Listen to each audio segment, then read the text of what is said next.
विशालपुर गांव की ठंडी शाम थी। हर तरफ कड़कड़ाती ठंड फैल चुकी थी और इस गांव के बहुत से राज अब भी छुपे हुए थे।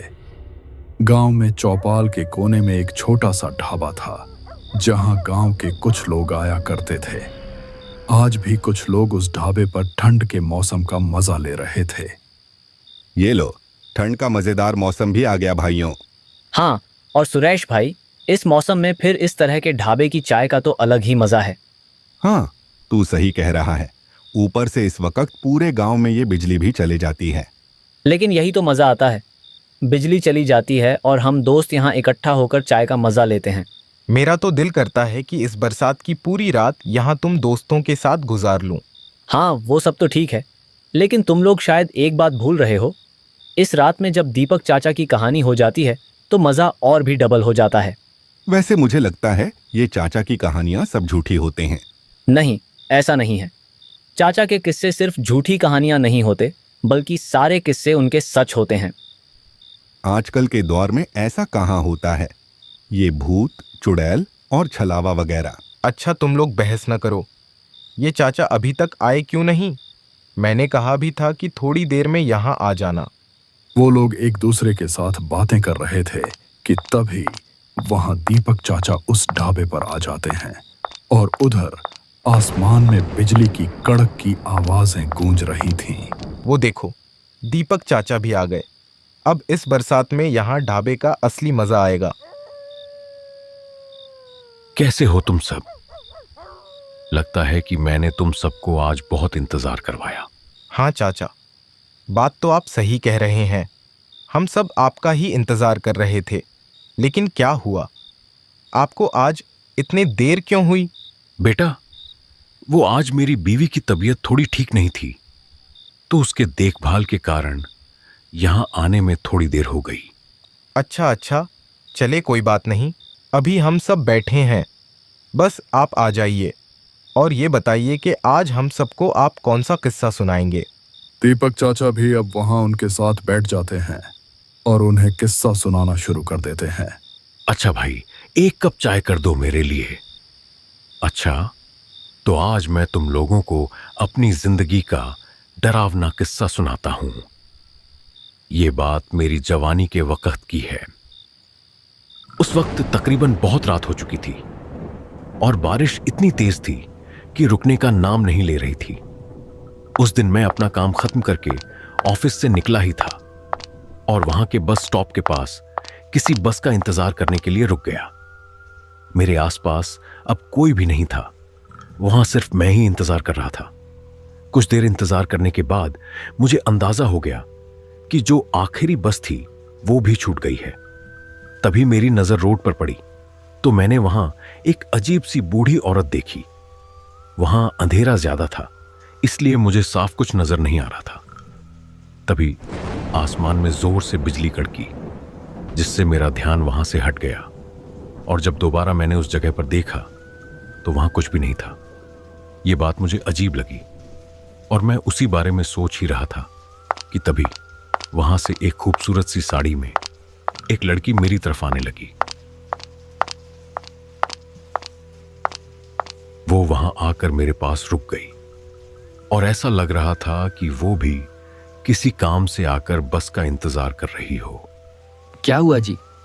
आप इतने डरे हुए क्यों हैं? और इतनी रात यहाँ अकेले क्या कर रहे हैं? मुझे डर लग रहा है यहाँ बहुत। डर? किस चीज का डर? मुझे इस अंधेरी रात से और इस रास्ते से डर लग रहा है। इसमें डरने की क्या बात है? बस सिर्फ रात ही तो है और बारिश है बस। अच्छा, आप बताइए, आप इतने रात को अकेले यहाँ क्या कर रहे हैं और आप कहाँ जा रहे थे? मैं अपना काम खत्म करके घर जा रही थी और बस में जाने के लिए जब यहाँ आने वाली थी तभी मुझे सामने सड़क पर एक अजीब सी भूरी औरत नजर आई। इसी वजह से अब मुझे डर लग रहा है। उसके ये बात सुनकर मैं डर सा गया, क्योंकि अभी थोड़ी देर पहले मेरे साथ भी ऐसा हुआ था। अच्छा, आपका घर कहाँ है? ये साथ वाले बिहारपुर गांव में है मेरा घर। अगर आप मेरे थोड़े से मदद कर लें और मेरे साथ वहां तक चले जाएं तो बहुत अच्छा होगा, क्योंकि बस तो जा चुकी है और मुझे अकेले जाने में डर लग रहा है। हाँ ठीक है, मेरे घर का रास्ता भी उसी गांव की तरफ है। चलिए आप मेरे साथ चलें, मैं आपको आपके घर तक छोड़ दूंगा। जैसे ही मैंने ये कहा, वो लड़की तो जैसे मेरे साथ जाने के लिए कब से तैयार बैठी थी, और अब उस सफर पर हम दोनों साथ में निकल पड़े।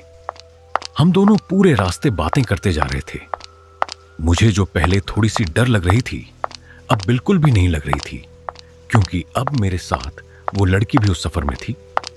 हम दोनों पूरे रास्ते उस बारिश में भीग रहे थे।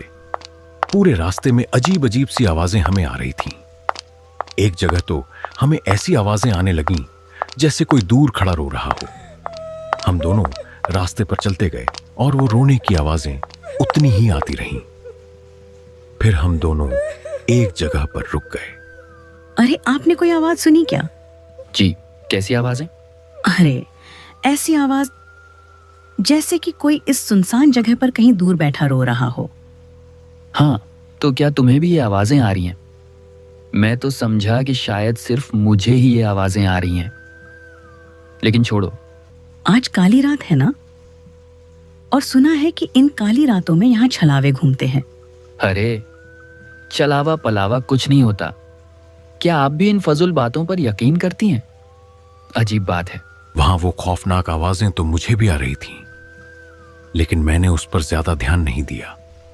हम दोनों फिर से चलने लगे। क्या आपको इस सुनसान जगह पर इस अंधेरी रात में डर नहीं लगता? नहीं, इसमें डरने की क्या बात है? बस सिर्फ अंधेरा और बारिश ही तो है। नहीं साहब जी, बस सिर्फ अंधेरा और बारिश नहीं है, यहाँ पर और भी बहुत कुछ है। उसका इतना कहते ही मेरे पैर एकदम रुक गए। और भी बहुत कुछ है का क्या मतलब? और क्या है यहाँ पर? मैंने सुना है कि यहाँ पर इस सुनसान रास्तों पर छलावा घूमता है और लोगों को अपने बातों में लगाकर उन्हें अपना शिकार बना देता है। नहीं, मैंने पहले भी कहा था कि ये छलावा फलावा जैसा कुछ नहीं होता। ये सब बस पुरानी झूठी बातें हैं बस। यार तुम तो ऐसे बातें कर रहे हो जैसे कि तुमने सच में कोई छलावा देखा है। तो बताओ, फिर कैसा दिखता है तुम्हारा छलावा? प्यारा है या नहीं? वो बहुत ही खतरनाक होता है। अगर एक बार वो किसी को पकड़ ले तो फिर उसे आसानी से नहीं छोड़ता। वो सब तो ठीक है, लेकिन तुमने मुझे बताया नहीं। क्या तुमने सच में कोई छलावा देखा है? हाँ साहब जी, मैं छलावा ही तो हूँ। उसका ये कहते ही मैं एकदम से रुक गया, मगर जब मैंने पीछे देखा तो वो लड़की वहां नहीं थी। वो अचानक ऐसे गायब हो गई जैसे कभी थी ही नहीं। अब मुझे उसके बातों से डर महसूस होने लगा था। मुझे समझ नहीं आया कि वो आखिर कौन थी और अचानक ऐसे कैसे गायब हो गई। मैंने इधर उधर देखे बिना ही फिर से चुपचाप चलना शुरू कर दिया, क्योंकि मेरे पास और कोई रास्ता नहीं था। मैं वही था जो ये चलावा भूत पर यकीन नहीं करता था, लेकिन अब उस लड़की की बातों की वजह से मैं डरने लगा था। मैं बस किसी तरह इस रास्ते को पार करना चाहता था। चलते चलते अचानक मेरे पीछे से मुझे किसी के चलने की आवाजें आने लगीं, जैसे कोई मेरे पीछे पीछे चल रहा हो। उस आवाज ने अब मुझे और भी ज्यादा डरा दिया, और वो कदम लगातार मेरे पीछे ही आ रहे थे। साहब जी, अब आप यहाँ इस चलावे से निकल नहीं सकते। वह आवाज मुझे जानी पहचानी लगने लगी, और वह आवाज किसी और की नहीं बल्कि उसी लड़की की थी। जब मैंने पीछे मुड़कर देखा तो जो मैंने देखा उसे देखकर सच में मेरा दिल बैठने लगा। पीछे अब वह लड़की नहीं बल्कि लगभग 100 साल की एक बूढ़ी औरत खड़ी थी। उसका पूरा शरीर किसी जानवर की तरह था। वह लड़की अब पूरी तरह बदल चुकी थी। उसका भयानक हुलिया देखकर मैं सच में सन्न रह गया। वह सारा मंजर देखकर उस वक्त डर के मारे मेरी पैंट गीली हो गई और मैं जल्दी से वहां से भागने लगा। मैं तेज तेज वहां से चलने लगा। मैं बस किसी तरह उस छलावे के फंदे से बाहर निकलना चाहता था। तभी वहां एक रिक्शे में बैठा आदमी मेरे सामने आ गया और मैं उसके साथ बैठकर तुरंत वहां से चला गया। बाद में मुझे उस आदमी से पता चला कि उस सुनसान रास्ते पर काली रात में अक्सर छलावे घूमते रहते हैं, जो लोगों को अपना शिकार बनाकर खत्म कर देते हैं। लेकिन उस दिन मेरी किस्मत अच्छी थी, इसलिए मैं वहां से बच गया।